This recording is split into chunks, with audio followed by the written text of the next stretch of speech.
Hello, and welcome to Seat B1, the Halifax Arts Podcast. My name is Mansoor, and I'm the guest presenter for episode 5 of May 2019.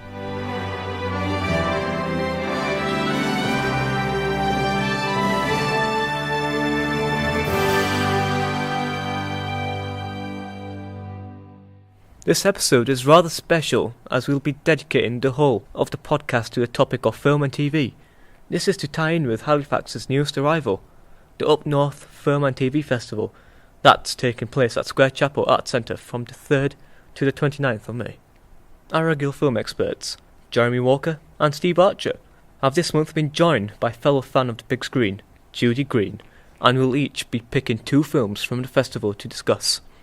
We'll also be hearing from people who, in recent years, have been involved in film and television production right here in Halifax. We'll be asking the people who work at Shibden Hall what it's like to have the Gentleman Jack production team descend upon their Grade 2 listed to the mansion. We'll also be asking a location manager why he thinks Halifax makes such a good home for Channel 4's Ackley Bridge. And we'll hear how Calderdale Council is making the most of the Calder Valley becoming the Hollywood of Yorkshire. Finally, we'll be interviewing the local filmmaker Christine Wilkinson about his new documentary, Halifax, which will be premiered this month at the Square Chapel Arts Centre. But before any of that, we're going to hear from the man who is the driving force behind the Up North Film and TV Festival. On Twitter, he goes by the rather apt name of Dave the Film, and he's been chatting to Seat B1's very own Jeremy Walker.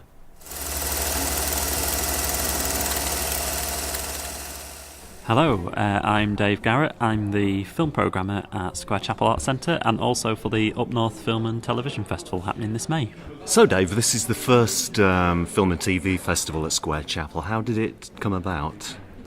So we started our regular screening programme in June of 2017, and straight away when we started people were asking us when we were going to do our first film festival. So it's kind of been 2 years in the making while we think about what it would look like and what our focus would be for a film festival.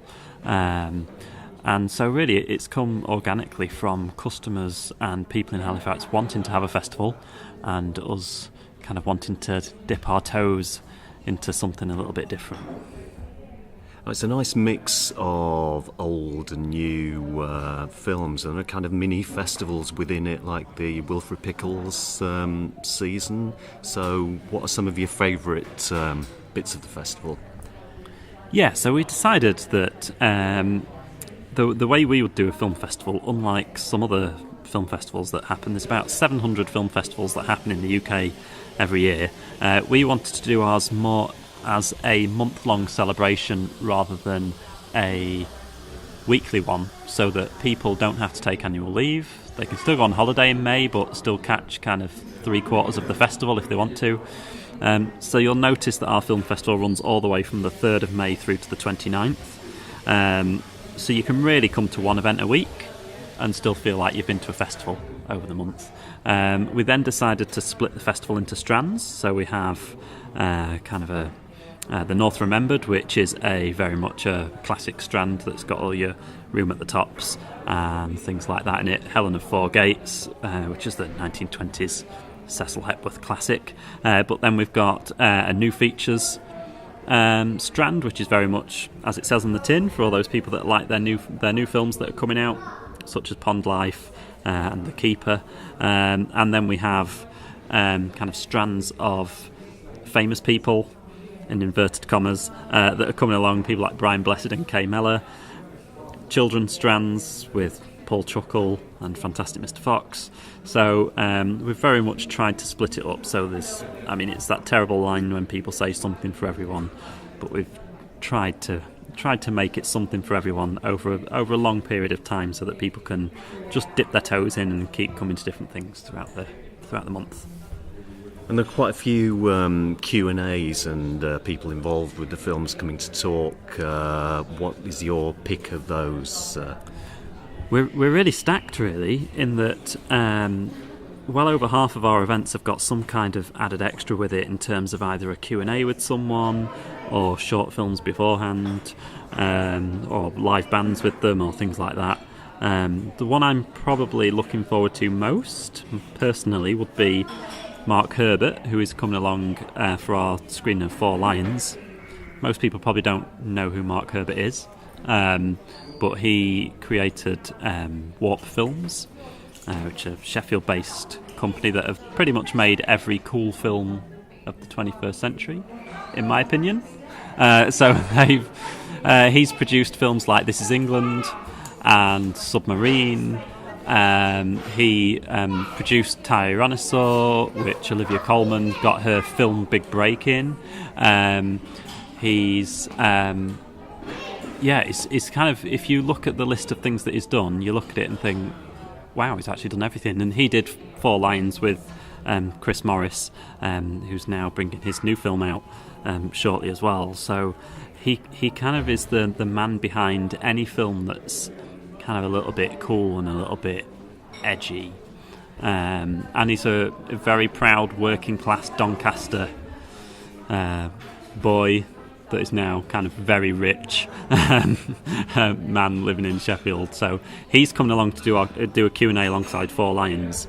And he doesn't really do Q&As anymore, so it's a bit of a coup for us. So that's the one I'm looking forward to.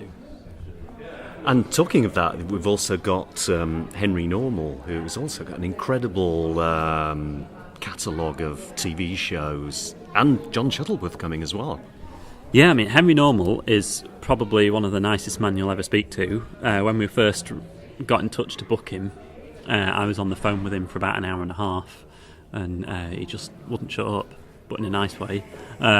He was like, he toured with Pulp. He ran a record shop in my old hometown of Chesterfield for a while, and then he moved to Manchester and wrote the first series of the Royal Family with Carolina Hearn and Craig Cash, and then wrote Mrs. Merton, then started Baby Cow Productions and made half of Steve Coogan's kind of characters, and then has produced loads of really good films as well. So he's doing a workshop actually in the afternoon when he comes, which is our closing day on the 29th of May, in which he'll talk to aspiring comedy writers and tell them all those things in his 25 years of the business, what you shouldn't put in a script. So he's really attuned to things like that. So he's just a really warm, nice chat with lots of stories to tell. And John Shuttleworth is another bit of a coup for us, because he doesn't really like doing John Shuttleworth as much anymore. He generally likes to do his own solo music now as Graham Fellows, who is the actual man. But as part of the festival, he's going to do a Q&A as John Shuttleworth and partly as himself, which Lucy Beaumont, the Hull comedian, is coming to introduce that one. She's also doing our evening with Dave Johns as well, who is better known as I, Daniel Blake. So, really is stacked. There's lots of really cool people. So, buy a festival pass. It's only £99 for the month, but lots of tickets. And finally, what do you see coming from the festival? What would you like to come from it, apart from Festival Mark II next year? I would like this to become the kind of master plan. My Stalinist 5-year plan would be to would be for Up North to become something that cinemas around the country would like to do during the month of May, to celebrate northern film culture in some way, whether that's venues down south. They could do Up North down south. No reason why not. Down south up north. Down south up north.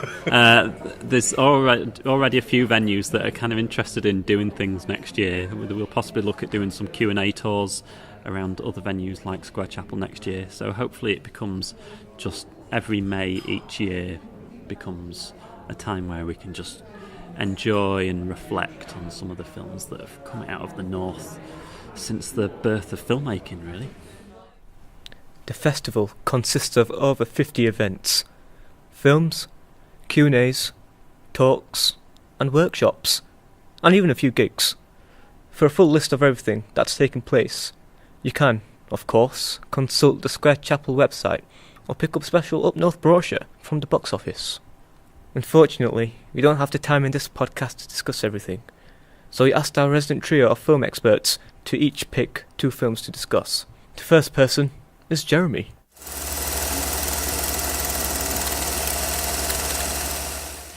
So my first film choice is Saturday Night, Sunday Morning, directed by Carol Rice and adapted by Alan Sillitoe from his novel of the same name. And it's about Arthur Seaton, who's a factory worker in Nottingham, although I don't think that's where the film's set, but he's played by Albert Finney. And it's his breakthrough film, produced by Tony Richardson. Arthur is against the world, and he's the angriest of angry young men. And he's having an affair with Brenda, played by Rachel Roberts, who's married to one of his co-workers. And at the same time, he's also having a relationship with Doreen. And he gets Brenda pregnant, and he consults his Aunt Ada about getting rid of the baby.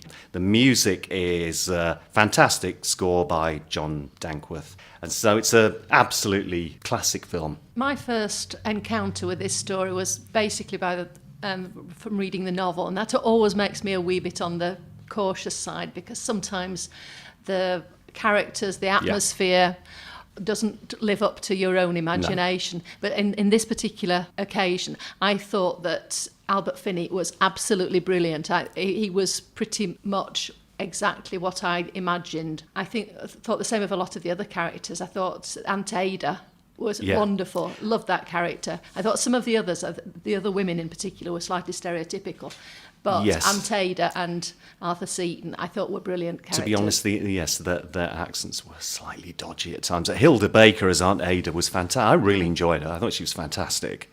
And it's also it's supposed to be set in Nottingham, and they all call each other Duck, which is a very, very Derbyshire, Nottinghamshire expression. But I think it's obviously, the film is obviously set around Salford and Manchester from their accents, where Albert Finney comes from. Yeah, it was Albert Finney's absolute breakthrough film, and it completely made him as an actor.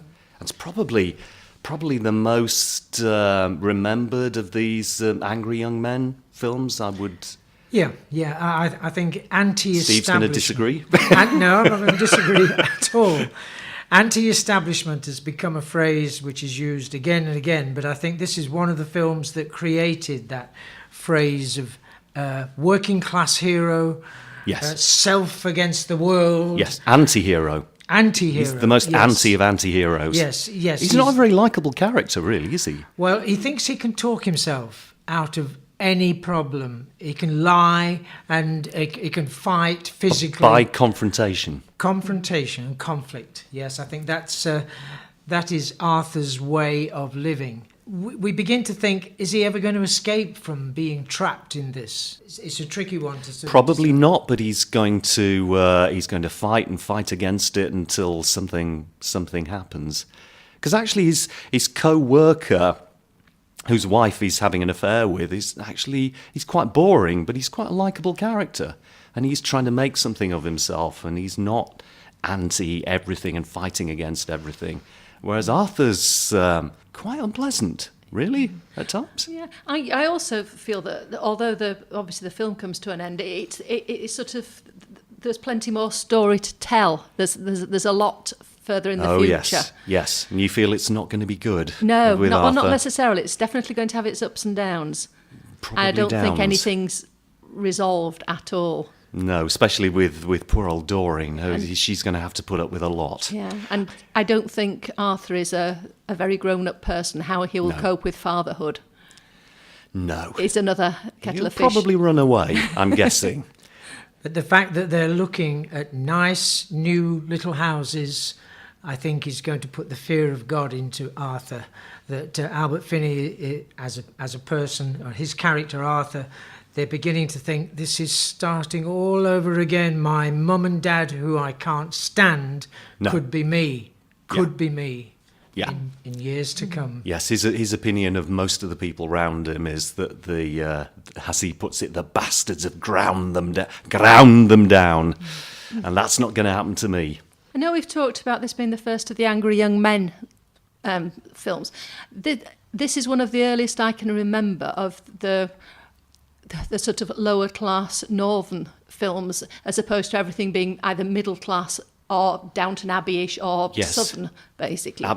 And to be honest, it doesn't worry me too much about them using Manchester accents rather than Nottingham accents. The fact that it's a northern accent at all seems like a bonus. I thought I'd just point that out. Well, thank you. Because it is because a lot of actors of that age do mention that as being the first film where they could see somebody like themselves up on the big screen.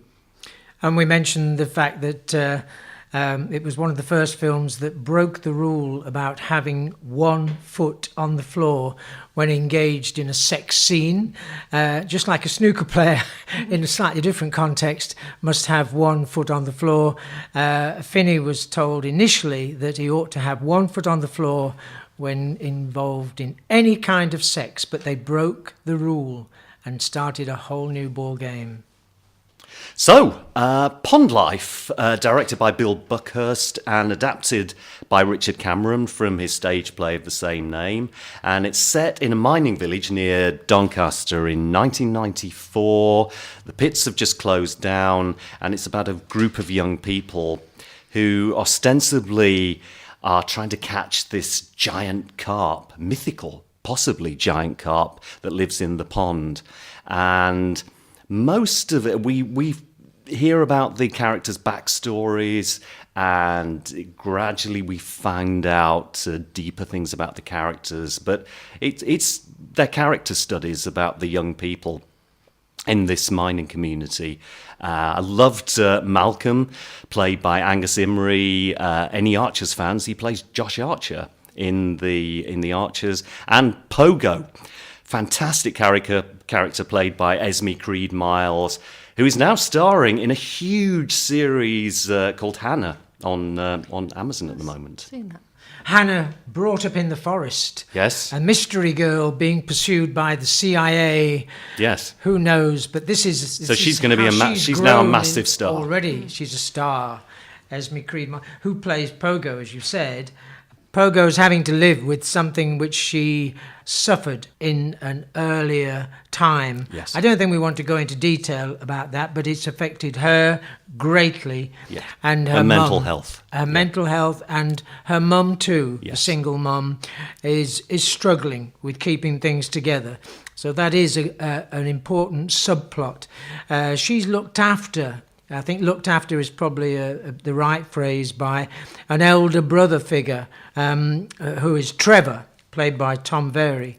It's half affection and half love. You don't know quite what the relationship is between Trevor, the character, and Pogo. But Pogo has to try and overcome this difficult thing which is lying under the surface throughout the film. Yes, and she carries this very old-fashioned cassette recorder with her all the time, and she just records everything that's going on around her, which might have something to do with what you were talking about. We should mention that the music score's by Richard Hawley. It's a fantastic score. And also that Richard Cameron is coming to Square Chapel to talk about the film on the 3rd of May, talking to yours truly. Which is probably not such a good thing, but... Okay. I freely admit I haven't yet seen the film, so I'm sort of one stage behind you two. But two things that occurred to me. Firstly, the trailer, the music by Richard Hawley sounds amazing. If there is a soundtrack released, Yeah. it's one that I'd very happily listen to.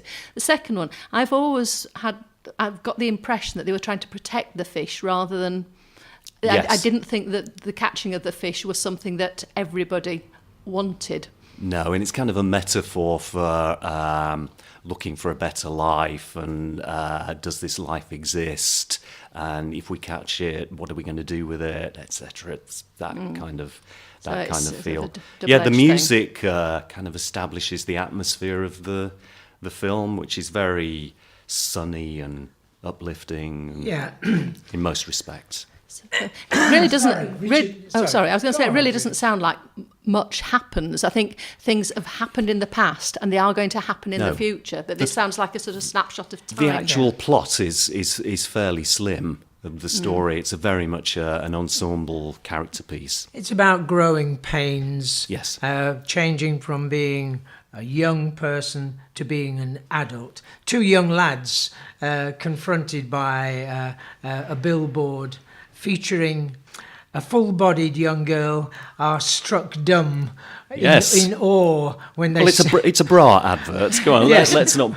All right. Well, I was trying to be terribly Ava polite. Herzegova, was it? I don't remember that, of course. Wonder Bra, I'm told. Yes, Wonder Bra, yes. But the two young lads sort of confronted They by are this... fantastic. Yes, they are really excellent. good. And so it's their first look at sort of sex, if you Yes. like. It can take a slightly nasty turn with one of the lads when he comes up against a problem where somebody accuses him of interrupting their love life. And this creates a rather difficult moment in the film. But it's all about overcoming childhood and becoming an adult. Saturday night and Sunday morning is being shown on the evenings of Tuesday the 28th and Wednesday the 29th of May. Pond Life is being shown at various times every day from the 3rd to the 9th of May. We'll be back to hear Steve and Judy's choices later in the podcast.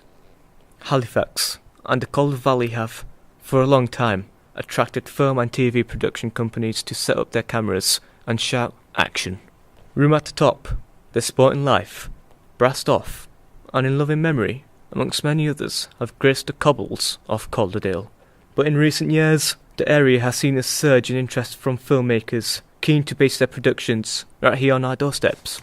Sally Wainwright, who was born and brought up in the area, has led the way, and others have followed.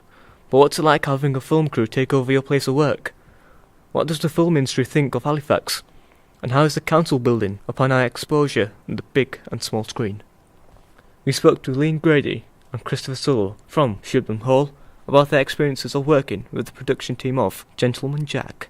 Jonathan Davies, the location manager for Ackley Bridge, and Calderdale Council's Katie Kinsella.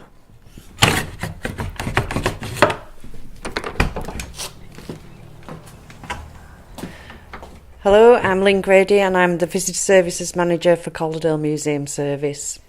And my name is Christopher Selfel and I am the Visitor Services and Volunteer Coordinator for Calderdale Museums. We first heard of Sally Wainwright's actual interest in filming Gentleman Jack back when she was filming To Walk Invisible. It didn't have actually any filming dates or times at that point, it was just, this is what I'm going to do. We decided that we would agree to allow them to come in and film because we'd had such a really good experience while they were here filming To Walk Invisible with all the crew. Without a doubt, it was a resounding yes. Certain rooms that they wanted to be as sets, we had to empty all the furniture out, all the pictures, everything had to go, so then were just blank canvases for their set builders to sort of work and adapt with. The gardens were left to fall into rack and ruin because at the time that Sally was trying to capture, the whole place was very much overgrown and it wasn't yet on Anne's agenda to sort of tackle and beautify. So it wasn't just the gardens, the whole of the park was left to overgrow, the flower beds were removed, there was nothing of any sort of ornamental value other than the lush countryside that there was. I'm Jonathan Davis. I'm a Yorkshire-based location manager, currently working on Ackley Bridge. I'm actually from Yorkshire. I grew up in the area, grew up in West Yorkshire, and I've been in the industry for 20 years. Halifax as a place for locations is, and it surprises me every single day I go out, it's so varied for its size. There's so much variety of architecture. Even the simplest things of looking at houses, when you start looking and driving around, there's every single type of house. And for a town its size, it's incredible because there's everything going right back to the 1600s, right up to obviously the modern day. But between that, you've got 50s houses, 60s houses, you've got 30s semis, you've got big Victorian houses, you've got Georgian, you have literally got every type of house. And then equally, when I'm asked to find something like, I don't know, a factory or a supermarket or hillside or anything that's rural, you're out in the hills within 5 minutes drive of Halifax, which we take for granted. But obviously, a production company coming up from London are always amazed by the fact that you can get in a car and be in the centre of town within 5-10 minutes. You're in the middle of nowhere. Hello, my name's Kate Kinsella and I'm the Principal Officer for Tourism at Calderdale Council. The role that the council helps in terms of supporting TV and film to the borough is twofold. We support with promotion of activity and helping our location scouts potentially find locations to film in, and that's an ongoing process throughout the year. And then when filming has been identified for the area, we support them with things like filming permissions, road closures, assets that they may wish to film in, and support them with liaison with the community as well. Yeah, when the crew arrived, it wasn't that much of a shock. Previous to saying, we've met a lot of them when they did To Walk Invisible, and before that we'd had film crews doing Waterloo with Mike Lee, and we'd had the Indian film crew doing 1921 before that. So that all the staff and everyone here had kind of got used to film crews coming. The visitors in August were somewhat shocked to see the state of the park, and they thought initially it had just fallen into decline, and staff were very good at trying to explain the whole reasoning why the park was looking so dishevelled, and in the end we even had to put out information boards all around the park just to explain that it is all for filming purposes and it's not down to budgets or anything like that, and it's only a temporary thing, and everything would be restored. Obviously, we don't show that it's Halifax. We have, I think, made reference to Calderdale, where we do a lot of filming at some back-to-back houses in King Cross. The Wayne House Tower is very difficult to avoid in the shot, and it's actually what they did was, from series 1, is they established it as a minaret of a mosque, and they CGI'd a star and crescent on the top of it to make it look, and obviously, I mean, it must be kind of the biggest mosque in Europe because that's a huge minaret, but that's always a bit of a laughing matter. But I mean, in essence, we will show lots of Halifax that you will recognise. And in theory, Halifax is a lot bigger than Ackley Bridge is in the story. So one of the bugbears of our producer, who has been on this since day one, he doesn't like to show too much of Halifax because the thing is, Ackley Bridge isn't that big, so we can show half of Halifax maybe. So one of the best places I always think to film from is obviously Beacon Hill, which is just above us here. But it shows Halifax as this quite a sprawling town. So generally what we do is we show part of the town, or if we film above Homefield where the school is, we've got some hills above there, we can just about establish that that's Ackley Bridge. The local community get quite involved in local filming for some series. The named one, I would say, would be Ackley Bridge. When the producers came to us to ask us about whether we would encourage this sort of filming, one of the things that they were keen to express was that because it would be done on site and in Calderdale, there'd be a low carbon footprint. And then there would also be sourcing of local cast and crew. So what Ackley Bridge has done, it's worked very closely with local secondary schools in order to get young children supporting as extras.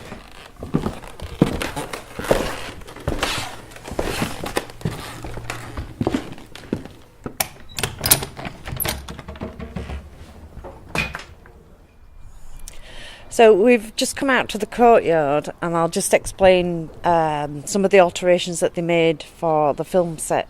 We're looking now at some rather bland black railings, and what the film crew did was they actually built a whole mock wall with a gate entrance.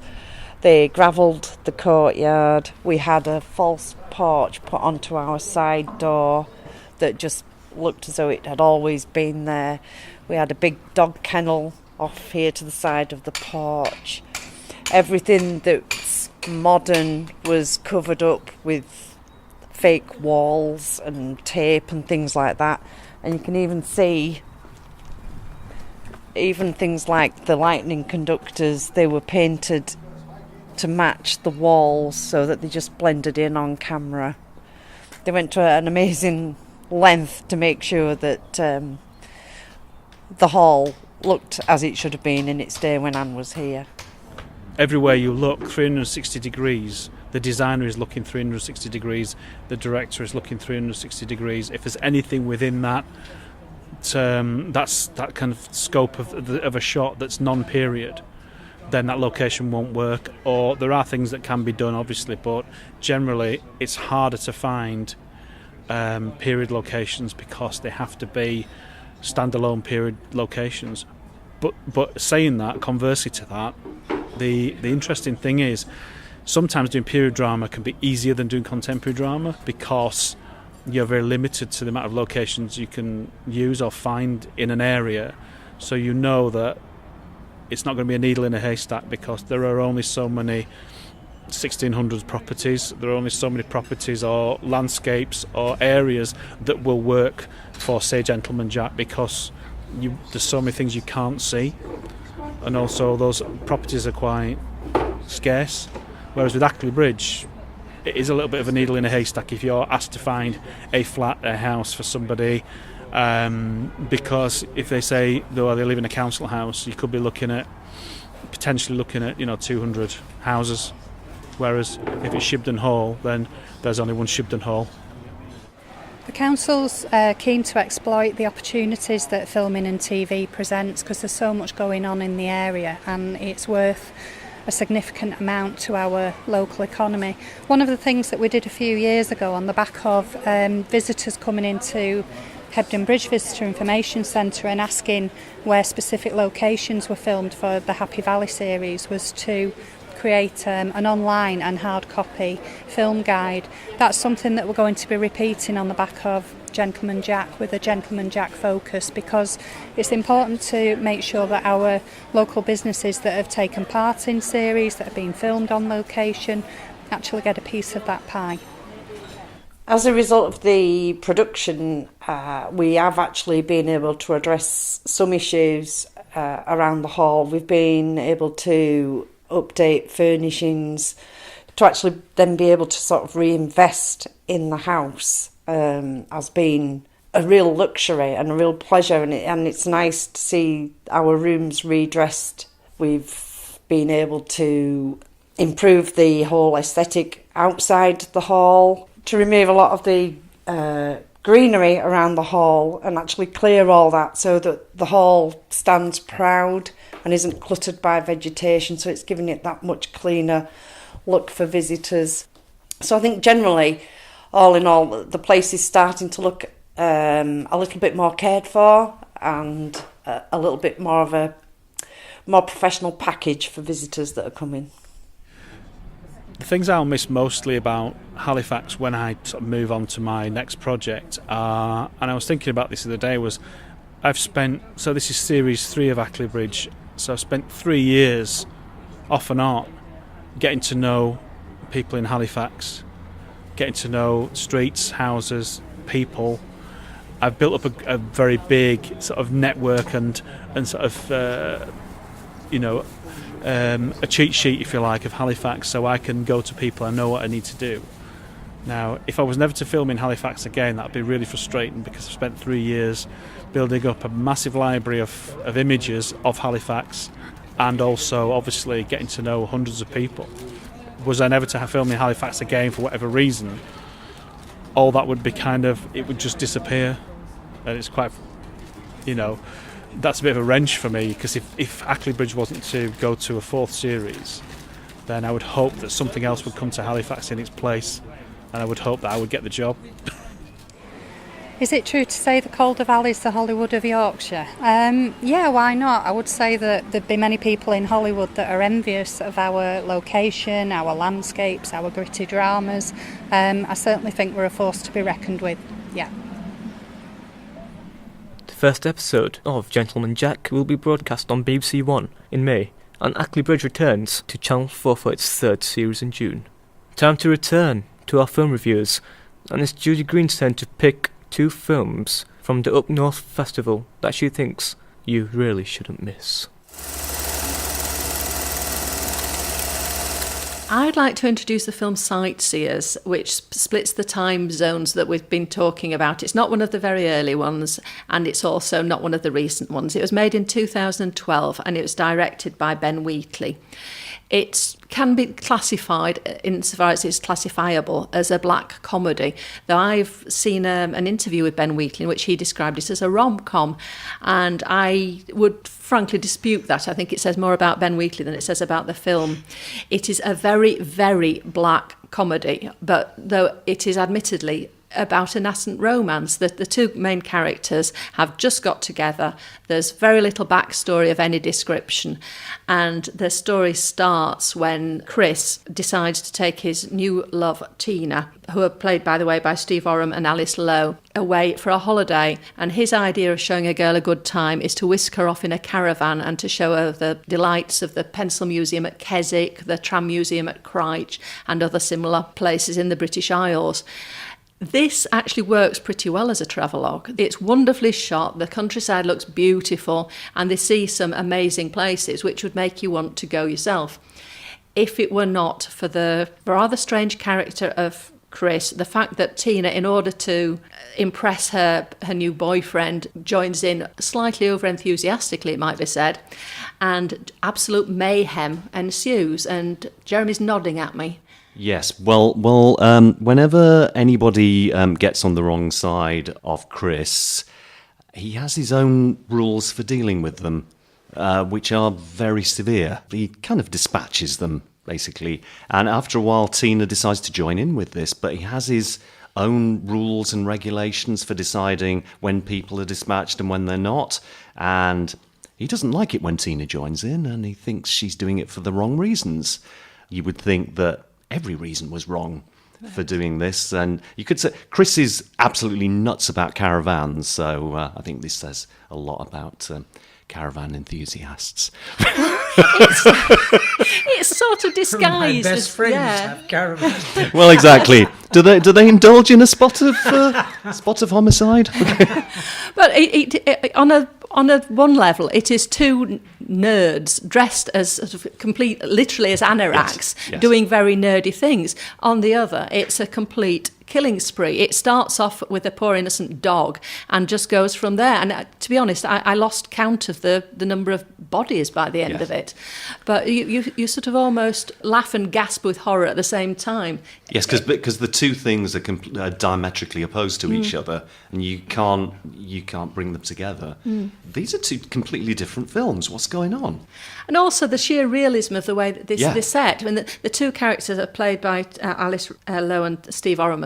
They are stand-up comedians who develop the characters themselves in the course of their act. And I think a lot of the lines that are in the film were originally ad-libs, and they were added to and sort of set in stone. And I think Amy Jump, who's a long-term collaborator of Ben Wheatley, had something to do with the writing of it as well.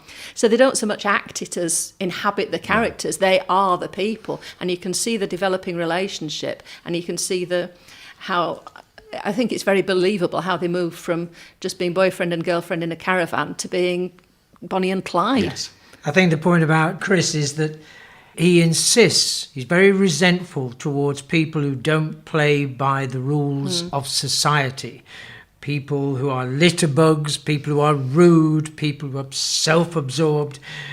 And so they have to be dealt with. Yes, even people who read the Daily Mail. Indeed, yes. Yes, they're not really being rude, and they actually are playing by the rules of society. It's just his rules that they're not playing by. If he kills, and he does, let's not beat about the bush, if he kills, it's because he thinks it's only right Yes. to kill these people. And as you've said, Judy, it's part pastoral, romantic idyll and part killing spree, which sounds an impossible combination, but it works. It does work, doesn't it? Yes. I have to mention it. It's a bit like Mike Leigh's Nuts in May, kind of on acid. If you imagine these characters have taken something pretty strong.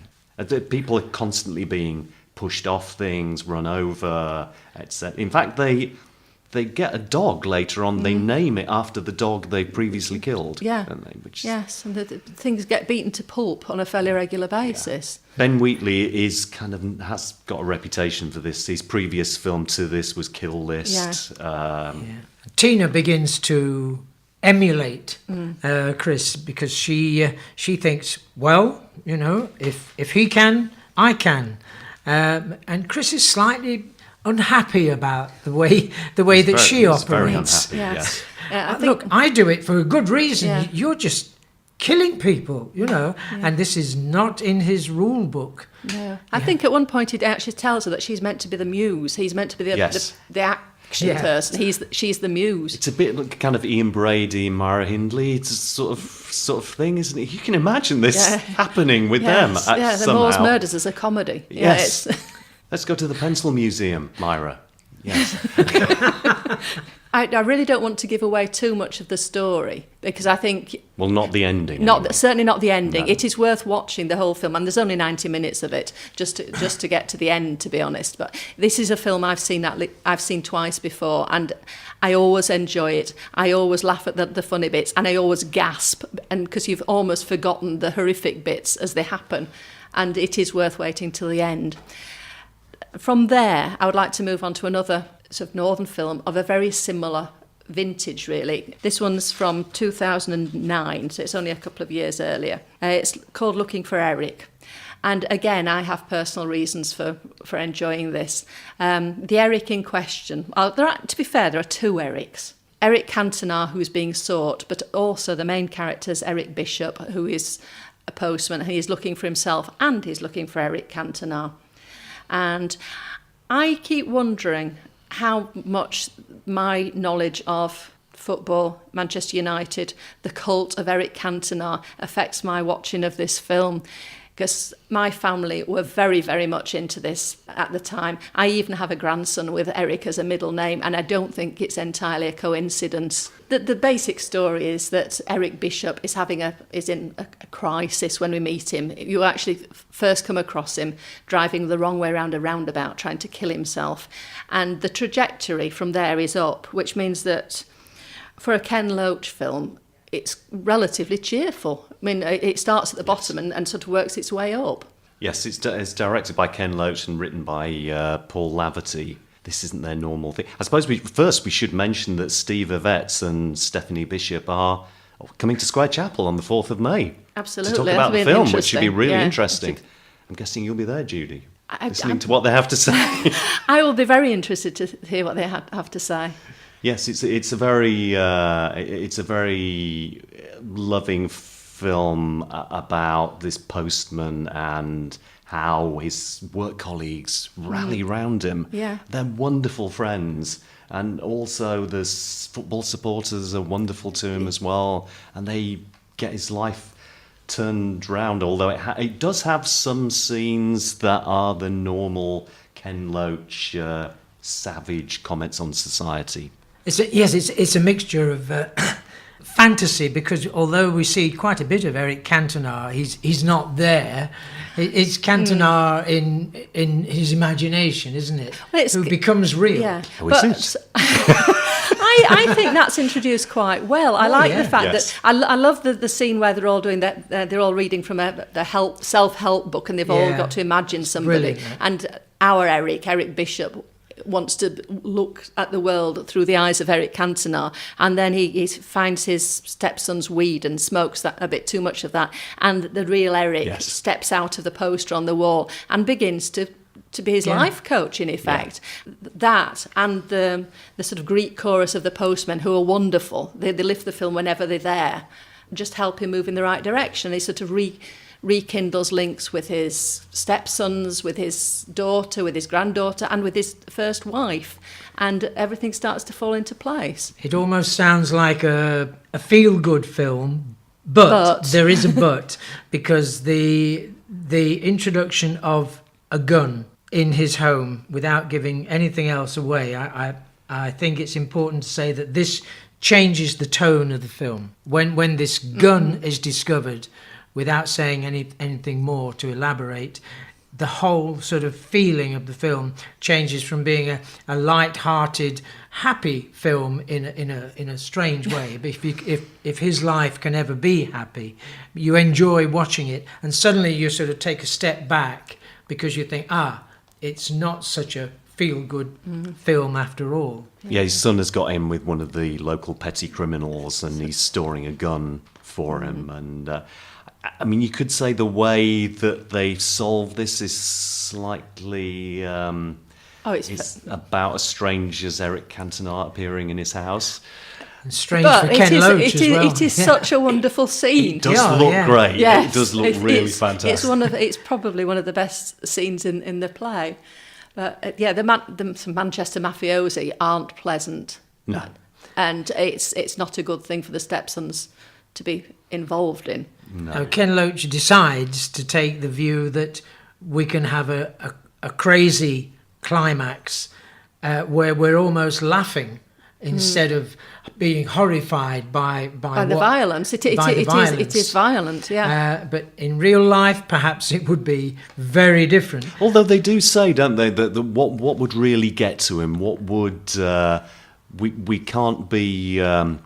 We can't do violence, and we can't do any of these other things. We'll just we'll embarrass him, we'll shame him, and ridicule him in front of his friends. So we'll put these, we'll film him and put this stuff up on YouTube, which I'm guessing was fairly new in 2009. Yeah, it's 10 years ago, isn't it? So it was this newfangled thing, which none of them can remember what YouTube's called. Bluetooth. Yeah. The only thing that actually gets destroyed is the gun, which is probably a fair outcome, to be honest, isn't it? Yes. I mean, it's a film partly, isn't it, about the fact that when we go back in time to the sort of lyrical dance sequences of Steve with his then wife Lily before they split up. Sadly, it's a film about whether they can ever get back and find themselves together again. Sightseers will be shown at 8 p.m. on Wednesday, the 22nd of May, in the Copper Auditorium at Square Chapel. And looking for Eric on Saturday, 4th of May, at 8 p.m. also in the Copper Auditorium. The film will be followed by Q&A with two of its stars, Stephanie Bishop and Steve Evitz, but not, alas, Mr. Cantona himself. If you wander into Square Chapel Arts Centre Cafe during the course of the film festival, your eyes are likely to be drawn by a rather beautiful film. It's called Halifax, and is the result of the creative efforts of local photographer and filmmaker Christian Wilkinson.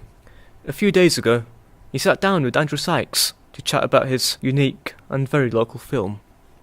Hello, my name is Christian Wilkinson and I am the videographer and creator of the Halifax film, which is going to be shown at the film festival at the Square Chapel in May. Christian, are you a professional photographer or is this just something that you do in your spare time? Yes, I am a professional photographer. Do you work for yourself or do you work for a company?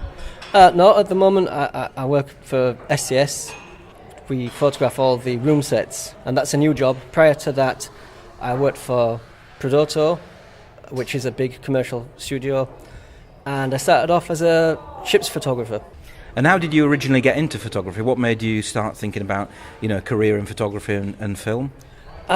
My original intention was to be an artist, but I also wanted to travel the world, and I kind of thought, doing photography allows you to do something which is artistic, but also see the world, and that's why I ended up working as a ship's photographer.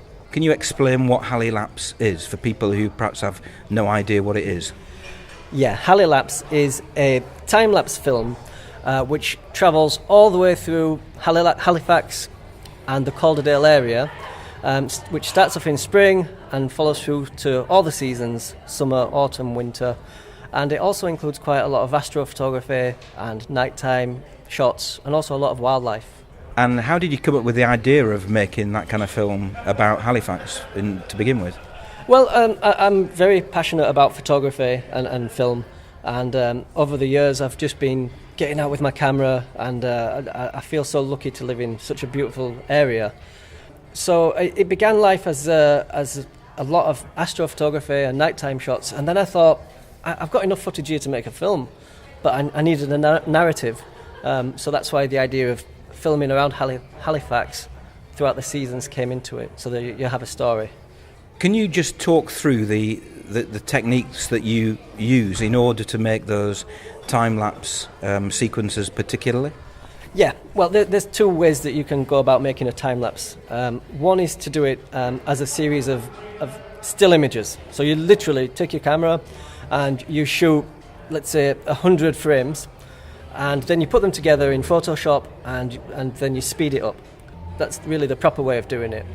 And then the other way is just to literally get your camera on, put it on video mode, and you film something, and then you just fast forward, you speed it up to 1,000%. And a lot of people nowadays with their mobile phone, most people can create a simple time-lapse sequence on their phone. But what, in your opinion, takes it to the next level? What makes it a really top-quality piece of time-lapse photography? Well, quality of light is very important. It's not always about what sort of camera you've got. You know, you don't need to spend an absolute fortune. A good sturdy tripod is a very important piece of equipment. But the trick comes when you start doing low light photography and nighttime photography. That's where you need a DSLR camera, where you can really take control of your camera and get the best out of the low light situations. And how long does it take to create each shot? Obviously, when we see them in the film, they might only be 5-10 seconds long. But in terms of setting up, in terms of the actual filming, how long do you dedicate in the street or on a hill or wherever you happen to be to that particular shot? The average time of each shot that you see in the film is approximately 3 seconds. Some are less than that, some are a little bit more. So for every 3 seconds of footage on the film, which is about 20 minutes long in total, every 3 seconds takes me probably at least half an hour to shoot. Could be longer. If you're doing astrophotography at night time, it could be maybe 1 hour. So that's standing there with your camera, and then obviously then you need to edit it. So for every 3 seconds of footage, there's probably about 100 still images. So that would take me about half an hour. And you said you'd been making this. It's a 25-minute film that's going to be shown in the foyer, in the cafe here at Square Chapel. How long has it actually taken you from the beginning of the concept to now to actually create the 25 minutes of Halifax? This film has been approximately 5 years in the making, although I didn't know when I started shooting for it that it was going to be this film that it is. So it's taken me 5 years. So technology has actually eclipsed me. So when I started off making the film, I didn't have the capacity really to make 4K video, and even if I did, my computer probably wasn't powerful enough to handle it. So it's taken that long to make that technology's actually evolved quite a lot since it started. And you said you broke 2 lenses in the making of the film. How did that happen and why? Well, when you're doing a time-lapse film, one of the best times to be out doing it is when you have quite a windy day, because then you get the clouds flying past.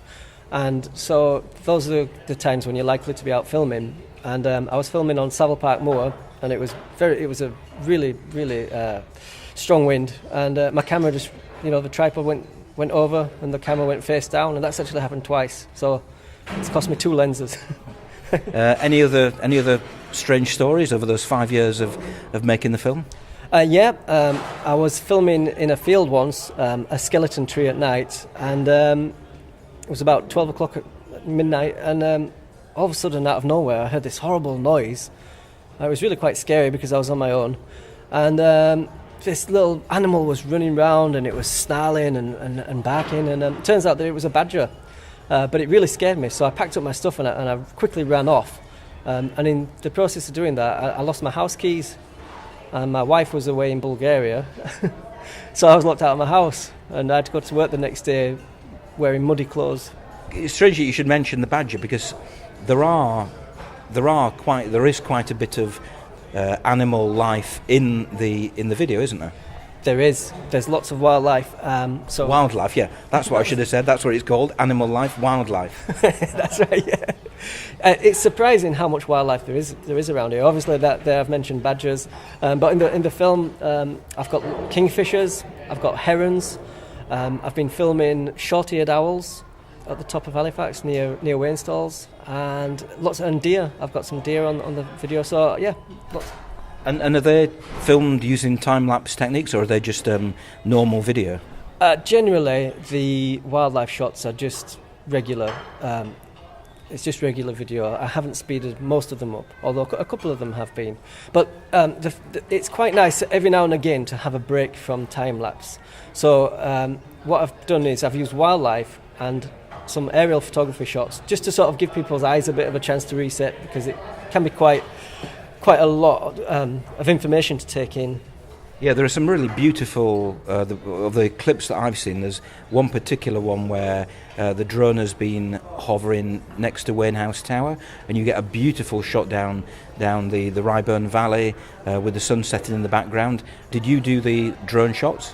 No, I didn't do the drone shots. My brother has bought a drone camera, and he's taken quite an interest in that over the years, so he's been kind and lent me some footage, which really, really works well within the video, and I'm really glad that he did it. And does he need special permission to do that? Can anybody rock up at Wayne House Tower and start flying a drone next to the building? Well, again, so some of this footage is about 3 years old now, at that time, it was perfectly legal. I think that going forward in the future, they're getting stricter with the laws. So if we were to film this next year or the year after, I think that we could have we need permission, and I think you need to go on special courses now. Talking of the future, once this project has been completed, and I know despite the fact we're days away from the beginning of May, you said you were still tweaking it, but after this is finished and done, what's the next project? That's a good question. I have been toying with the idea of doing a documentary about Halifax, and obviously I've got plenty of stock footage which I could use, so that's something that I've been toying around with in my head, but I think that if I do that, it'll be a couple of years away. Well, I mean, in terms of Halifax, you've got lots of interesting stories that you can tell, certainly. That's right. It's an amazing place. I mean, just purely from the architecture, the history of the town, there's a lot of stories to be told. I was out filming the other day down at the Halifax Minster, and it just occurred to me what an amazing building it is. And I don't know the history of it, but I'm sure there's plenty of stories to tell there. I think when people watch the video, they'll be amazed as to how much they recognise of Halifax. And I think that's for me personally, that's one of the beauties of the film. That's right, and it's been part of my objective was to have some of the iconic buildings, but photograph them from a slightly different perspective, whether or not that's from an aerial shot or using a long telephoto lens. But nearly always people will immediately recognise what the buildings are. But I like to think that there's quite a few hidden gems in there as well. Nice little landscapes that people might not be quite so familiar with.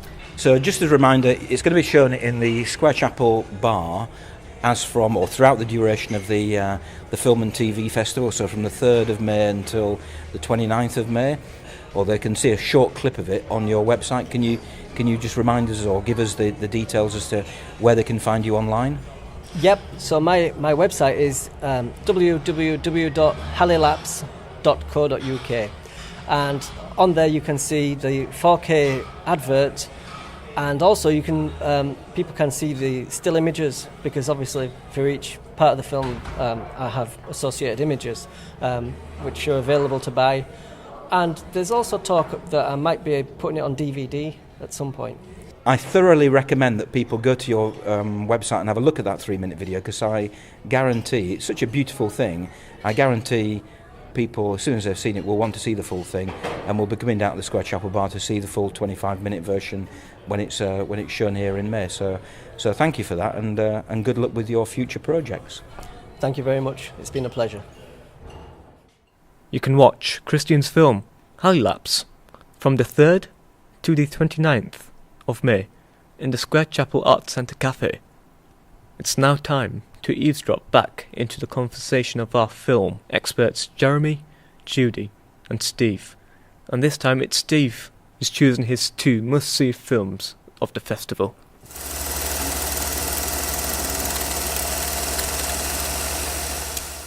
We've talked about Saturday night and Sunday morning.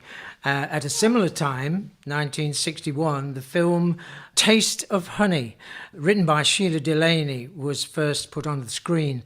Sheila Delaney wrote this, her most famous work, when she was only 18 years old, and it first went on the stage with Joan Littlewood's Theatre Workshop in London, which was very well known at the time, in 1958.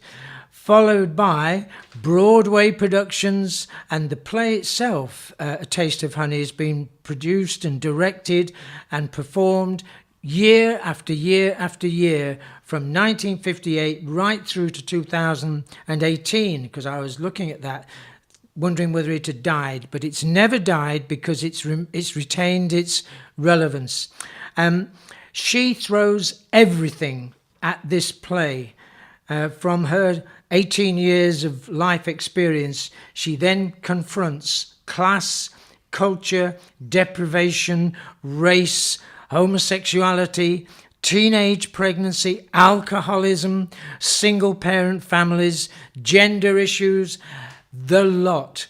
Sheila Delaney writes them all into her play, which is about Jo, who's only 17, and her mum, Helen, who's very self-centred, almost alcoholic, very interested in numerous men who she brings home. Jo makes friends, not seeing eye to eye with mum. She makes friends with Jeff, who's a gay student, not looked upon as gay in 1958, looked upon as homosexual, and rather looked down on by the other characters in the play.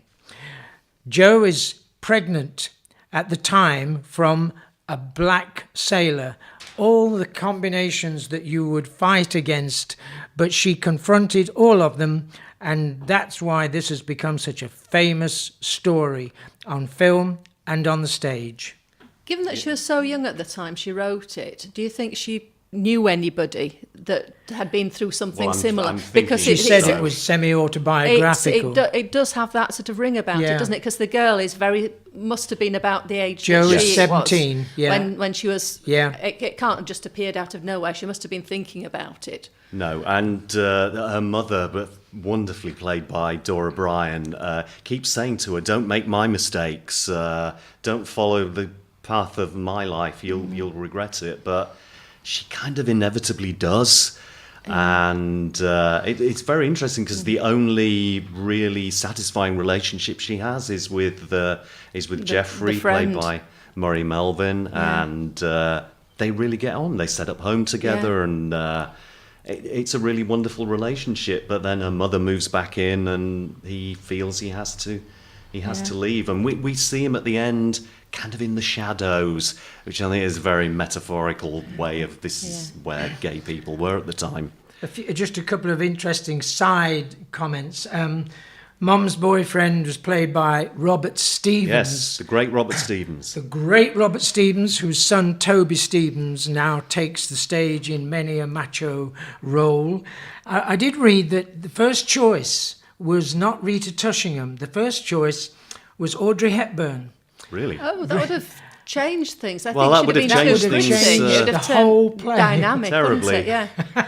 So, and another little side comment, which I thought was interesting, was the fact that there was a publication issued alongside the film on the causes and cures for homosexuality. Yeah.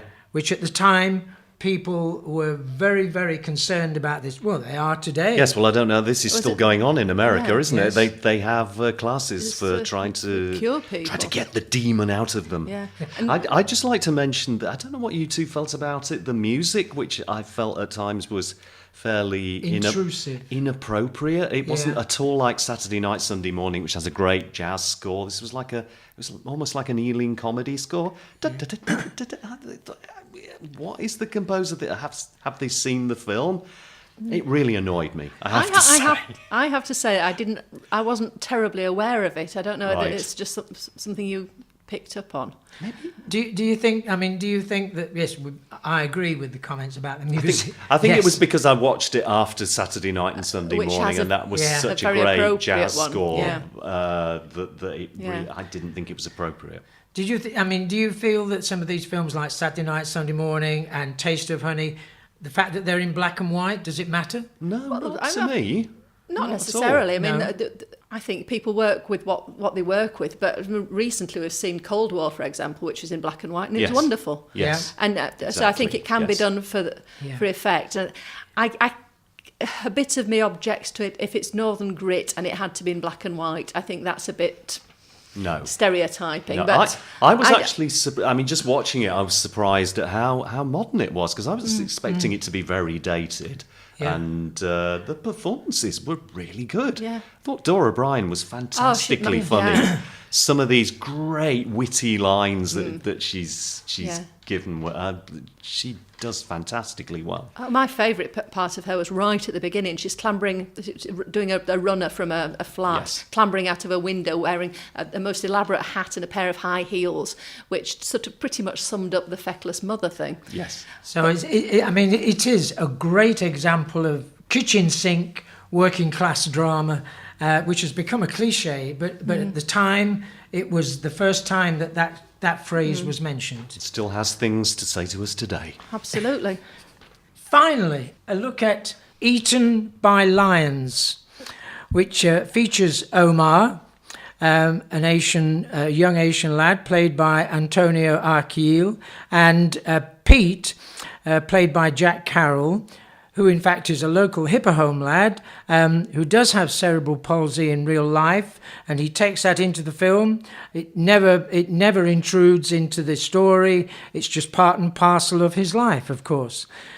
Eaten by Lions relates to their parents, who were, without going into elaborate detail, eaten by lions, which is a rather strange thing to begin the film with, but that's how everything kicks off. The main point of the film is for Omar to try and find his real biological dad. And Pete says, "Oh, we're going to India." And, they decide that it's more likely to be Blackpool. And so they go to Blackpool and meet a whole host of characters. Fortune tellers, no good salesmen. The point about this film is that it makes valid issues regarding family. Family is very important as the background to this film, and attitudes to race. And they take the point of view is, let's do it through humour.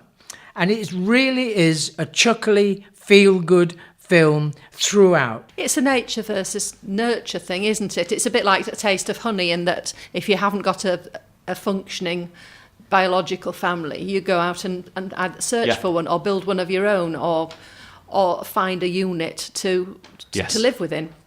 And everybody functions better with support, and it's where you get the support. And I think that's also a linking factor with various of these other films. I think certainly Looking for Eric's all about family and links, It is, and absolutely, and sort of brotherhood in the widest sense.